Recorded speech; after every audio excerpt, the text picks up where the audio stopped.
We've been sailing the remote islands of French Polynesia for about a year now, and it has been absolutely incredible. But we all know BOAT stands for broken or about to, and in far-flung places, spare parts typically aren't available. Thankfully, the cruising community here is always willing to help out, not only with the essentials, but also to teach you the ropes of the more entertaining aspects of the liveaboard life. We lost the clutch that keeps the dinghy on the davits. It was corroded and we were like going nuts trying to figure out what happened. We ordered a new one, and in the back of the Spinlock clutch it says clearly, do not seal with polyurethane. What happens in Fort Lauderdale, the dinghy davits started to peel off the paint, and we had them repainted under warranty. And the person that did that used, of course, polyurethane, but we did not remove the hardware. So some of the paint ended up underneath the hardware and started corroding. We didn't realize that.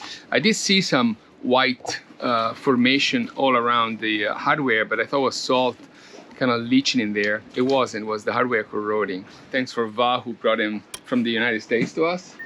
And now today I'm going to try to install them. We'll start by protecting the screws that go through the carbon and an aluminum plate, which is embedded in the carbon, using this silver grade anti-seize from Loctite. That's all I have. They recommend only using regular sealant silicone to put under the hardware, between the hardware and the surface. And unfortunately, all I have is white silicone, so it's not gonna be a very pretty job. I thoroughly hate silicone. I'm really bad with it. It's a known fact. After a few months in these remote islands, you run out of everything. Silicone was one of the first things. And working like this makes you very nervous, because you can lose something in the water.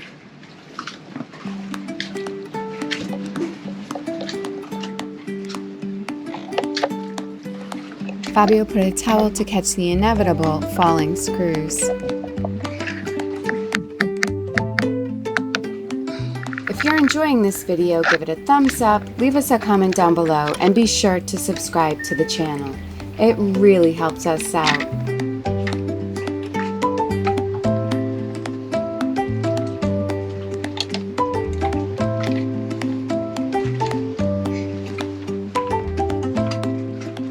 Looks good, let's test it. You should come up.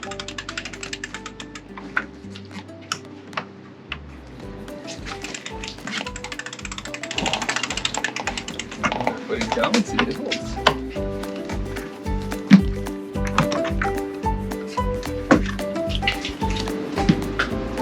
Oh yeah. Perfect. It holds. Surprise! It holds. Nice. Brian from Delos just stopped to bring us a still. So we have some wash that we prepared together maybe a week ago or so, right? Yes. Maybe more, maybe 10 days ago. Yep. And we're gonna try to make some moonshine. He also gave us all the stuff, the yeast and the clearing agents. So this is gonna be a new experiment for us. First, we put part A. What this does basically attaches to the yeast and makes it kind of drop to the bottom. Stir vigorously. So now we're gonna wait for an hour. I already smell the yeast and the alcohol. It smells like vodka already. It's amazing. Action. So 1 hour is up for part one. We're gonna go in and put part B. Part B kind of like has to be distributed over the top of the wash and kind of let it gently sediment down over the next 24 hours without stirring it. So unfortunately we have this very small hole here in the tank. So to put it there, I've devised this contraption to kind of drip it over the top and see if it works. Okay, let's give it a shot. So just do this, try to spread it evenly over the top.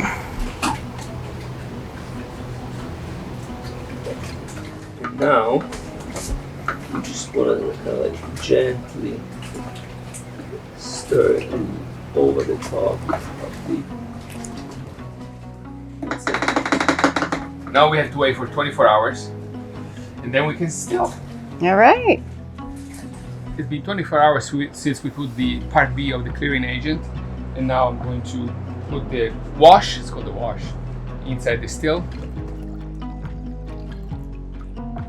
So that's the wash. I'm not sure if it should be more clear than this or not, first time we do it, but we have to put a cap full of this defoaming agent so that it doesn't make a lot of foam on top. Defoaming agent is inside.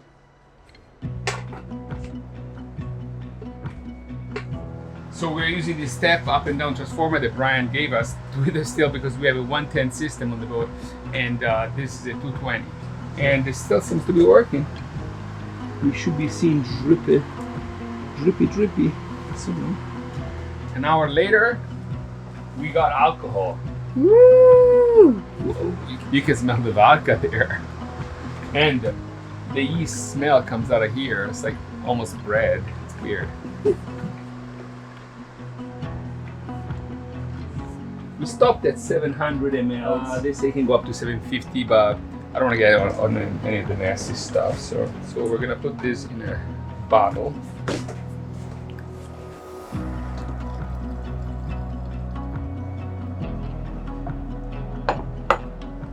This is it. So. But now we have to run it a few more times. A few more times, yeah. We have probably 4 batches total. Wow. Yeah. Nice. Yeah. Wow. It's like 60% alcohol, probably. Probably gonna double distill it. It still has, I think, a little taste of in my mouth. I can still taste the yeast. But this is too strong. It would have to be diluted with water to make it in the 40s. So the experiment continues. So we have our alcohol in here. Unfortunately, one of the bottles had a little bit of wine left. So now our alcohol is a little pinkish. The concentration is 60%, so it's 120 proof. We have to dilute it down to about 40. And this is just shy of 4 liters. So we're gonna add about 1.8 liters of water and test again.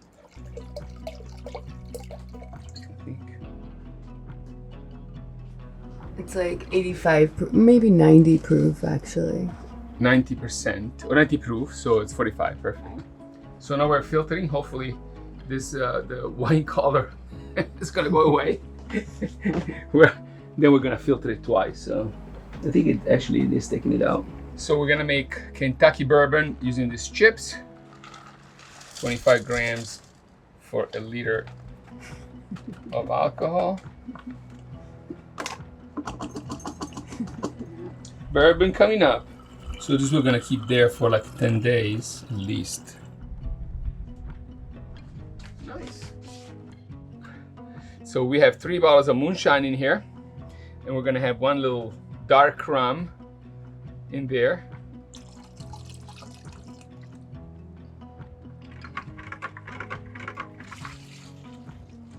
I don't see the bottle, so you gotta tell me when to stop. Oh. Okay. Maybe a little tiny bit more. All right.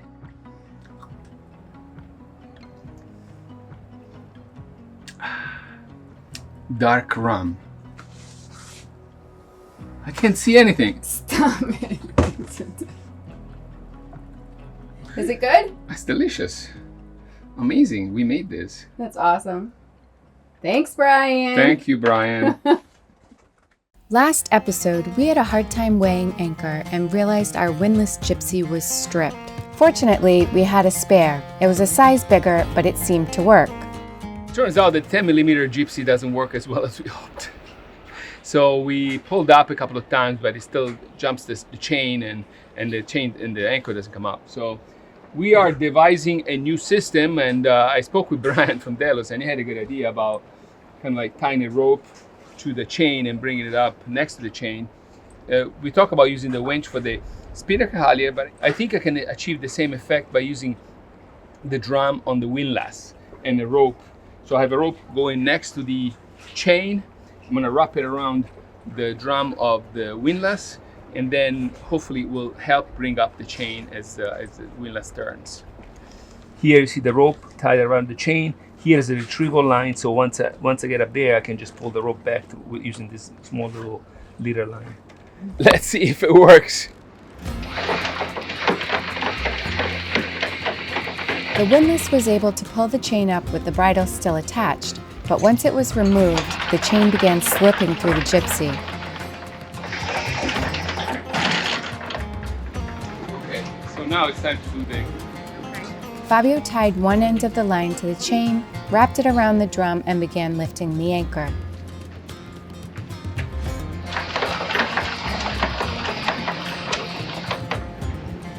Seems to be working. Okay. He removed the line from the drum, retrieved it with the leader, and repeated the process until the anchor was fully raised.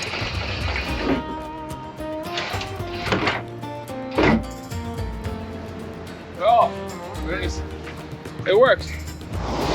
So it turns out that the turns with that 12mm rope are just about the same as the turns of the Gypsy with the 8mm chain, so they kind of come up together and it takes the stress off the chain, and it really worked. The only problem is that every time it comes to the Gypsy, you have to go back and reload it at the bow. But at least I don't have to lift it by hand like I did last time, which is very, very heavy.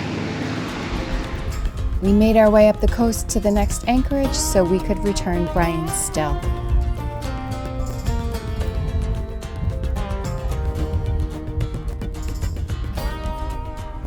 We're here already. It was just a quick trip, 3 miles to the next anchorage, and fingers crossed everything goes smoothly. We found a place up front next to Delos and dropped the hook. Back out the way and pull. Go hook.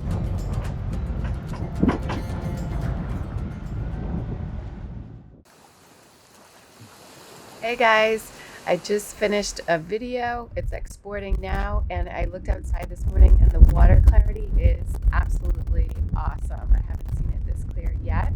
So I'm gonna jump in the water real quick and see what's there.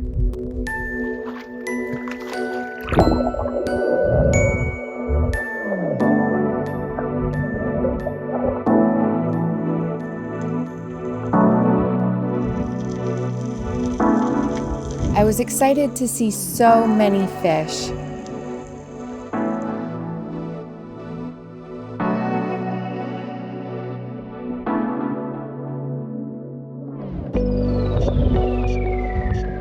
The variety of creatures under the water's surface is fascinating. You never know what you'll encounter.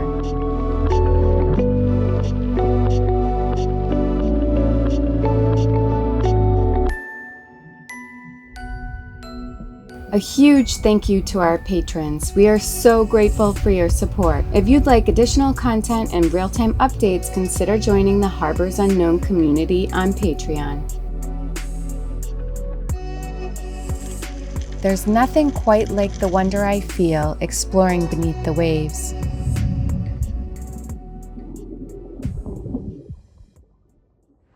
It is blazing hot out here, and we are going to take Yoda to shore. She hasn't been off the boat today, but it's super complicated. We can't bring the dinghy all the way in because there's waves breaking, and the other day we took her in and swam from the dinghy, but she panicked, scratched me in the face, and so now we're going to try and take her in on the paddleboard.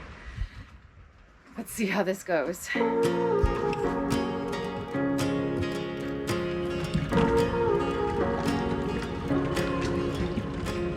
I haven't had much practice on the paddleboard, so yes, I'm a bit awkward.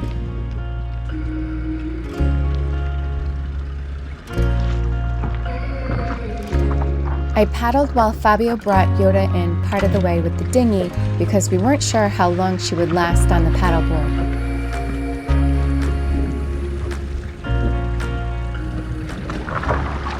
Swell is like already starting back here. I know, it's crazy.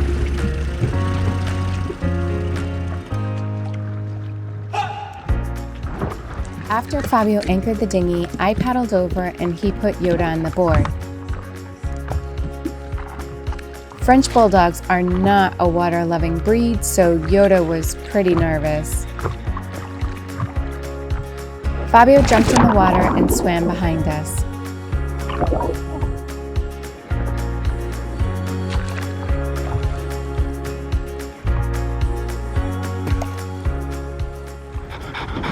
You need to go more that way though.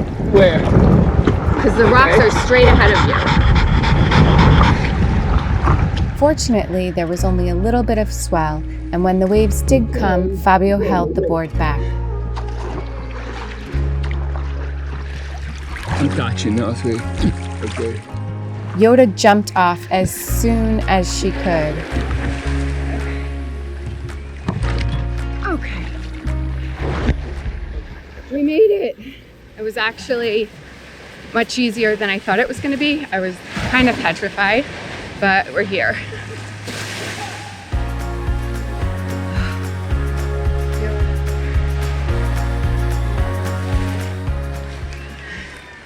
It was time to weigh anchor once again. As a super nice couple, Chris and Megan, a menagerie, had offered to bring our new Gypsy from the US. They were returning to their boat in Nuku Hiva soon, so we have been keeping our eye out for a good weather window for the 90 nautical mile sail north.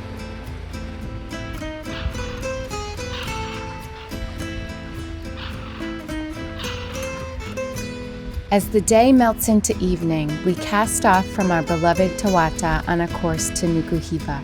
The sun dips low in a sky of fiery orange and crimson. The golden hour paints the island we leave behind.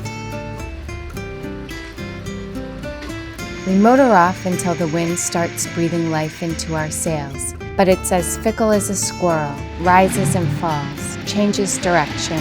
It's like dancing the tango to a tune by Carlos Gardel, adjusting our canvas with the unpredictable beat of the sea's drum. What's going on? I don't know, but I don't feel like it's too much downwind.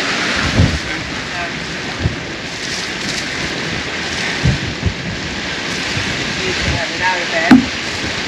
And so we dance, we trim, we tack, we work. Not just as a crew, but as a couple of reckless adventurers. The wind is 22 knots. What's the effect? Same. So, It's too much. yeah, you gotta go more downwind, like, Yeah. you know. I'm gonna try. Yeah. Okay. Let's get out of here and do some and steering for a little bit. Yeah, exactly.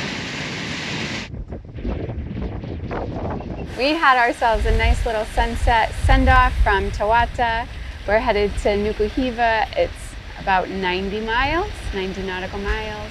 And so we decided to do an overnight because just of our anchor situation. We wanted to make sure that we were pulling up the anchor in light, and then we want to anchor in light as well. Each sail change, a testament to our unity and our place of comfort. After all, the ocean is our home. In the sunset, there is the ending and the beginning, memories made and tales yet to be told. Tahuata fades behind and Nuku Hiva looms ahead. We are suspended between day and night, between farewell and greeting. In the fleeting now, we find peace.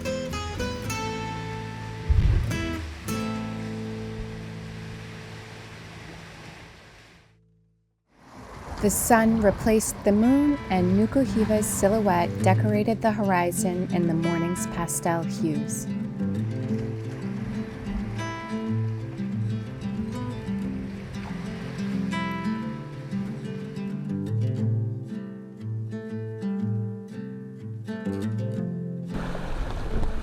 Good morning, guys. We are almost at Nuku Hiva. I think you can probably see it in the background there. Overnight, at first, our sail was a bit spicy. We had this screecher, and it was like borderline, 19, 20 knots, and we were going 10 knots. So we decided to furl the screecher, take it conservative with the jib, and then the wind shifted to more downwind. I'm sure you can hear the sail right now. But we didn't want to put up the spinnaker in the middle of the night. We haven't done it in a long time, and yeah, so putting it up in the dark would have been tricky. So we just went with the main and the jib and did the best we can. It's funny because we arrived here to French Polynesia from Panama at Nuku Hiva almost a year ago, and we arrived at sunlight, and that time was really just so special. And arriving here now at sunrise again is bringing back those memories. Kind of crazy how much happens in a year. Fabio messaged with the guy who's bringing our Gypsy, and he received it, and so I think he's arriving in about a week. So then we will be able to head off to the Tuamotus, which both of us are really looking forward to. A huge thank you to Chris and Megan. We truly appreciate your help, guys. We've learned it's not just the beautiful landscapes, sailing, or fun experiences like making Hooch, but also the relationships we've developed with other cruisers that keeps our spirits high. Nuku Hiva is the largest of the Marquesas Islands. Its dramatic peaks and rugged coastline a feast for the eyes. Tahuata, the main large bay, is probably the easiest place we've anchored in all of French Polynesia.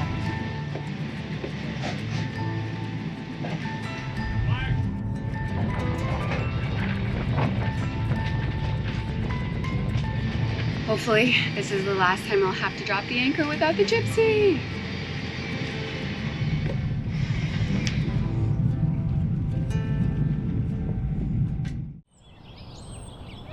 Today we're installing our new Gypsy. Thanks again, Chris and Megan from Anchorage for bringing it from the United States. It's plastic. Weird.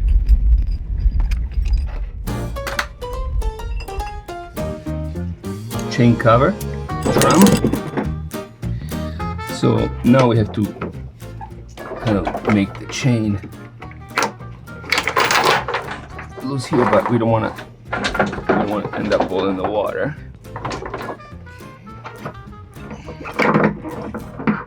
Gypsy. All the teeth have been basically chewed up. We have to remove the C-clamp here, which last time generated a lot of anxiety from a piece of this pliers coming off. If you haven't seen that video, just go check it out because it's really funny. Oh, there you go.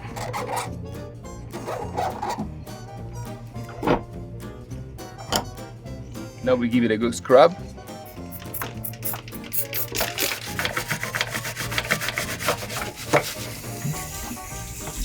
A little more grease.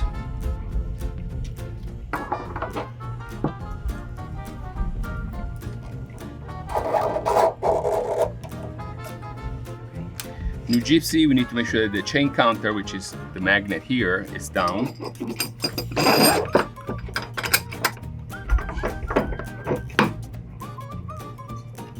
Right? I think so.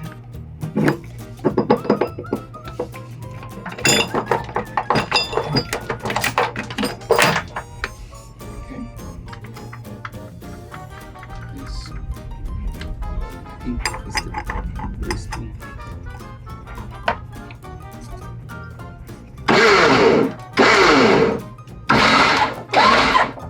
Seems to be working. Very relieved that I won't have to lift the anchor by hand again, but I'm a little concerned about the material that this Gypsy is made of. It's plastic, and it seems to be kind of like breaking apart pretty fast. So I'm in touch with Lumar to see if they have a solution to this. Join us next time for an eventful sail back to the Tuamotus with an ending we were hoping to avoid.